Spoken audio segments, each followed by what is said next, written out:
সবাইকে স্বাগত জেলার সংবাদে। সাথে রয়েছে দোলা ডলরের। শুরুতেই জানাবো সংবাদ শিরোনাম। 7 দফা দাবিতে বিভিন্ন স্থানে পলিটেকনিক শিক্ষার্থীদের অবরোধ, ভোগান্তি চরমে। ঢাকা সিলেট মহাসড়কে পৃথক দুর্ঘটনা, হবিগঞ্জে মা ছেলে সহ 4 জনের প্রাণহানি।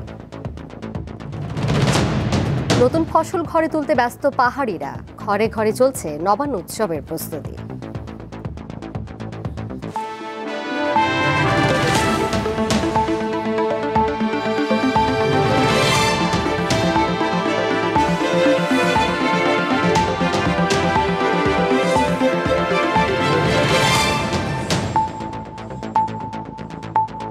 সাত দফা দাবিতে দেশের বিভিন্ন স্থানে পলিটেকনিক ইনস্টিটিউটের শিক্ষার্থীরা সড়ক ও রেলপথ অবরোধ করে বিক্ষোভ করেছে।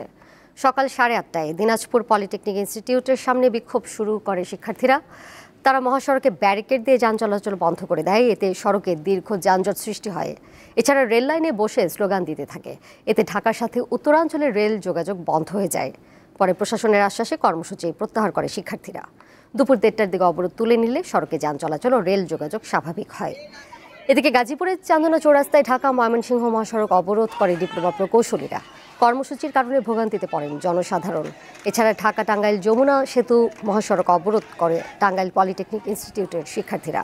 দুপুর 12:30টার দিকে বাইপাস এলাকায় তারা অবরোধ কর্মসূচি পালন করে। এই সময় মহাসড়কের দুই পাশে যান চলাচল বন্ধ হয়ে যায়।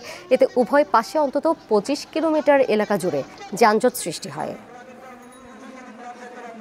তারা যে 3 দফা যে দাবিটা করছে অযৌক্তিক, তাদের 3 দফা দাবি। আমাদের চাকরি সেক্টরে 10ম গ্রেডে বিএসসি আসতে যাচ্ছে, তো আমাদের তো একটা রুজির ব্যাপার আছে। বিএসসি আমাদের ভবিষ্যতে আমরা ভার্সিটিতেও ভর্তি হতে পারবো না। আমরা যদি কিছু না করতে পারি তাহলে আমরা 4 বছর পড়াশোনা করে আমরা কি করলাম। ঢাকা সিলেট মহাসড়কের হবিগঞ্জ জেলার নবীগঞ্জে বাস চাপায় মা ছেলে সহ পৃথক সড়ক দুর্ঘটনায় 4 জনের মৃত্যু হয়েছে। নিহতরা হলেন বানিয়াচং উপজেলার সাগরদিঘি পশ্চিমপাড় গ্রামের শামীম আক্তার, তার 5 বছরের ছেলে তৌকির আহমেদ, হবিগঞ্জ সদর উপজেলার নোয়াহাটের জয়ঙ্কর রায় ও বাগেরহাটের ফুরকান আলী। পুলিশ জানায় বেলা 11:30টার দিকে অসুস্থ আত্মীয়কে দেখতে শামীম আক্তার তার ছেলেকে নিয়ে নবীগঞ্জে যাচ্ছিলেন। দিনাজপুর কলেজ সংলগ্ন এলাকায় মহাসড়ক পারাপারের সময় সিলেটগামী একটি বাস মা ও ছেলেকে চাপা দেয়। এতে ঘটনাস্থলেই তাদের মৃত্যু হয়। এছাড়া শায়েস্তাগঞ্জে ট্রাক চাপায় জয়ঙ্কর রায় এবং বাহুবলের হাফিজপুরে বাস ও কাভার্ড ভ্যানের মুখোমুখি সংঘর্ষে মারা যান ফুরকান আলী। বাগেরহাটে 4টি সংসদীয় আসন পুনর্বহালের দাবিতে জেলা ও উপজেলা নির্বাচন অফিসের সামনে বিক্ষোভ মিছিল ও অবস্থান কর্মসূচি পালন করেছে সর্বদলীয় সম্মিলিত কমিটি। সকাল 9টা থেকে দুপুর 1টা পর্যন্ত বাগেরহাট জেলা নির্বাচন অফিসের সামনে অবস্থান নেন আন্দোলনকারীরা। এছাড়া 9টি উপজেলার সকল নির্বাচন অফিসের সামনে সকালে কর্মসূচি পালিত হয়। নতুন কর্মসূচি হিসেবে আগামীকালও নির্বাচন অফিসের সামনে অবস্থান কর্মসূচি ঘোষণা করেন সর্বদলীয় সম্মিলিত কমিটির নেতারা। দাবি না মানা হলে বৃহস্পতিবার নতুন কর্মসূচি ঘোষণার কথাও জানান তারা।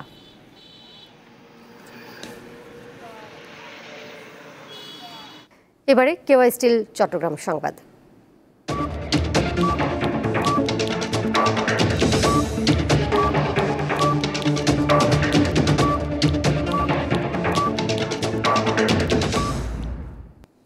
পাহাড়িদের ঘরে চলছে নবান্ন উৎসবের প্রস্তুতি।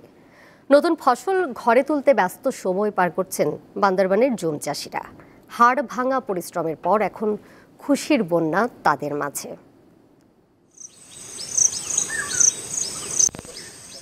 সবুজ পাহাড়ে সোনালী আভা ছড়াচ্ছে পাকা ধানের গন্ধ। আবহাওয়া অনুকূলে থাকায় বান্দরবানের পাহাড়ের ভাঁজে ফলন ভালো হয়েছে। নতুন ধান ও অন্যান্য ফসল ঘরে তুলতে ব্যস্ত জুম চাষিরা। জুমের সাথী ফসল হিসেবে তারা চাষ করছেন কলা, হলুদ, ভুট্টা, মরিচ, মারফা, কুমড়া সহ বিভিন্ন ধরনের ফসল। ধান শুকিয়ে জুম ঘর থেকে মূল ঘরে স্থানান্তরের পরে শুরু হয় নবান্ন উৎসবের আমেজ। এই যে সারা বছর কষ্ট করছি, এই কষ্টগুলো ভুলে গিয়ে বারবাসী সবাইকে নিয়ে আমরা নবান্ন উৎসব অনুষ্ঠান করি। ফেব্রুয়ারি মার্চ এই 2 মাস জঙ্গল কেটে শুকানো হয়, পরে তা আগুনে পুড়িয়ে এপ্রিল মে মাসে ধান বপন করা হয়। আগস্টের শেষ থেকে অক্টোবর পর্যন্ত চলে জুম কাটার ব্যস্ততা। একটু ধান পাকছে, এই কারণে ধান অনেক পাইছে, কিন্তু একটু ভালো লাগছে। জুমকে অল্প কিছু কলা লাগাই, তারপরে ওই গৈসা লাগাই, তারপরে ওই হলু লাগাই। আমরা এখন ধান কাটতেছে। আর এখন আমাদের দামও অনেক ভালো, আমরা অনেক খুশি। এবার জুমের ফলন ভালো হয়েছে, পাশাপাশি সাথী ফসলেও লাভবান হবেন কৃষকরা, এমনটাই জানান কৃষি বিভাগের এই কর্মকর্তা। আশা করতেছি আমাদের ফলন বাড়বে। আউশের সার হিসেবে মারফা, মিষ্টি কুমড়া, তিল, ভুট্টা সহ অন্যান্য ফসল চাষ করার মাধ্যমে তাদের জীবিকার একটা ভালো একটা সোর্স পাচ্ছেন এবং তারা স্বাবলম্বী হচ্ছে। এবছর ৭,৩০০ হেক্টর পাহাড়ি জমিতে ধানের আবাদ হয়েছে। উৎপাদনের লক্ষ্যমাত্রা ধরা হয়েছে ১০,৩৬৬ মেট্রিক টন ধান। দীপ্ত, বার্তাকক্ষ। নানা আয়োজনে উদযাপন হচ্ছে হিন্দু ধর্মাবলম্বীদের অন্যতম ধর্মীয় উৎসব শ্রী শ্রী বিশ্বকর্মা পূজা। দুপুরে পটুয়াখালীতে হিন্দু স্থাপত্য দেবতা বিশ্বকর্মার সন্তুষ্টি লাভের আশায় বাসাবাড়ি, মন্দির ও ব্যবসা প্রতিষ্ঠানে পূজা উদযাপন করা হয়। এ সময় মন্ত্রচারণ, শাঁখ, উলুধ্বনি এবং ঢাকের বাদ্যে মুখরিত হয়ে ওঠে। পরে দেবীর পায়ে পুষ্পাঞ্জলি অর্পণ করেন ভক্তরা। পূজার আনুষ্ঠানিকতা শেষে ভক্তদের মাঝে প্রসাদ বিতরণ করা হয়।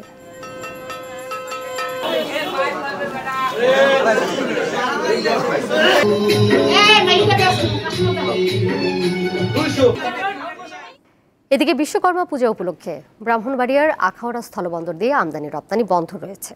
সকাল থেকে ভারতের উত্তর পূর্বাঞ্চলের রাজ্যগুলোর সঙ্গে এই স্থলবন্দর দিয়ে সব ধরনের বাণিজ্য বন্ধ থাকলেও যাত্রী পারাপার ও কাস্টমসের দাপ্তরিক কার্যক্রম স্বাভাবিক রয়েছে। ইমিগ্রেশন ও কাস্টমস কর্তৃপক্ষ জানিয়েছে, আগামীকাল সকালে ত্রিপুরায় মাছ রপ্তানির মধ্য দিয়ে ফের বাণিজ্য কার্যক্রম শুরু হবে। দেশে ক্যাশলেস লেনদেনের সম্প্রসারণ ও গ্রাহক সচেতনতার লক্ষ্যে বাংলাদেশ ব্যাংকের উদ্যোগে রাজশাহীতে ক্যাশলেস বাংলাদেশ কার্যক্রম বিষয়ে সেমিনার অনুষ্ঠিত হয়েছে। এ লক্ষ্যে সকালে রাজশাহী মহানগরীতে প্রচারণা, র্যালি ও ক্যাম্পেইন ও রোড শো অনুষ্ঠিত হয়। পরে রাজশাহী কারা ট্রেনিং একাডেমি অডিটোরিয়ামে লিড ব্যাংক হিসেবে সেমিনারের আয়োজন করে ব্র্যাক ব্যাংক। অনুষ্ঠানে গ্রাহকদের জন্য দ্রুত ও সুবিধাজনক ব্যাংকিং সেবা নিশ্চিত করার মাধ্যমে বিকাশে ক্যাশলেস লেনদেনের ওপর গুরুত্ব আরোপ করেন বক্তারা। বাংলাদেশ ব্যাংকের এমন উদ্যোগের প্রশংসা করে ভবিষ্যতেও এই ধরনের কর্মসূচি অব্যাহত রাখার প্রত্যাশা জানান অংশগ্রহণকারীরা। সেমিনারে ব্যবসায়ী, গ্রাহক, ব্যাংক কর্মকর্তা, শিক্ষার্থী ও স্থানীয় সাধারণ মানুষ অংশগ্রহণ করেন। প্রথমবারের মতো যুক্তরাষ্ট্রে মাদারবোর্ড রপ্তানি শুরু করেছে ইলেকট্রনিক্স ও প্রযুক্তি পণ্যের ব্র্যান্ড ওয়ালটন। ওয়ালটনের এই মাদারবোর্ড সেখানে তৈরি সক্রিয় গানশট শনাক্তকরণ এবং জরুরি উদ্ধার কাজ পরিচালনা সিস্টেমের সিকিউরিটি ডিভাইসে ব্যবহৃত হবে বলে জানিয়েছে ওয়ালটন কর্তৃপক্ষ। সোমবার রাতে রাজধানীর ওয়ালটন কর্পোরেট অফিসে আয়োজিত এক অনুষ্ঠানে এসব কথা জানান ওয়ালটন কর্তৃপক্ষ। অনুষ্ঠানে জানানো হয়, বিশ্বের 50টিরও বেশি দেশে মেড ইন বাংলাদেশ ট্যাগযুক্ত ইলেকট্রনিক্স পণ্য রপ্তানি করা হচ্ছে। ওয়ালটন প্রাথমিকভাবে আমেরিকার উইসকনসিন প্রদেশের তথ্য প্রযুক্তি খাতের প্রতিষ্ঠান সেফ্রো টেকনোলজিস ইনকর্পোরেশনের অনুকূলে 2,500-এরও বেশি মাদারবোর্ড রপ্তানি করছে, যার মূল্য প্রায় 2.5 মিলিয়ন বাংলাদেশি টাকার সমপরিমাণ। অনুষ্ঠানে নতুন বাজারে আসা 2 মডেলের পরিবেশ বান্ধব তাকিয়ন ইলেকট্রিক বাইক উন্মোচন করেন অতিথিরা।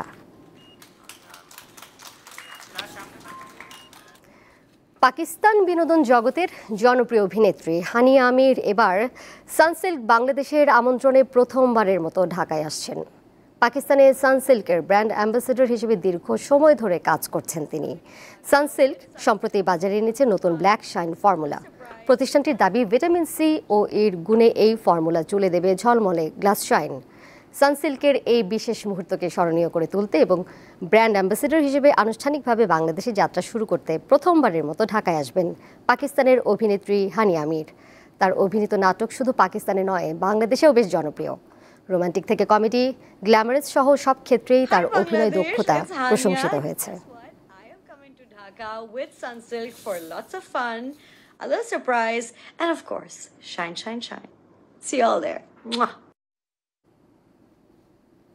এর সাথে শেষ করব জেলার সংবাদ। যাবার আগে শিরোনামগুলো জানিয়ে দেব আরও একবার।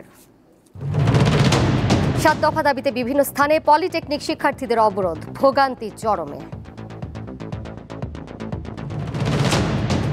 ঢাকা সিলেট মহাসড়কে পৃথক দুর্ঘটনা, হবিগঞ্জে মা ছেলে সহ 4 জনের প্রাণহানি। নতুন ফসল ঘরে তুলতে ব্যস্ত পাহাড়িরা, ঘরে ঘরে চলছে নবান্ন উৎসবের প্রস্তুতি।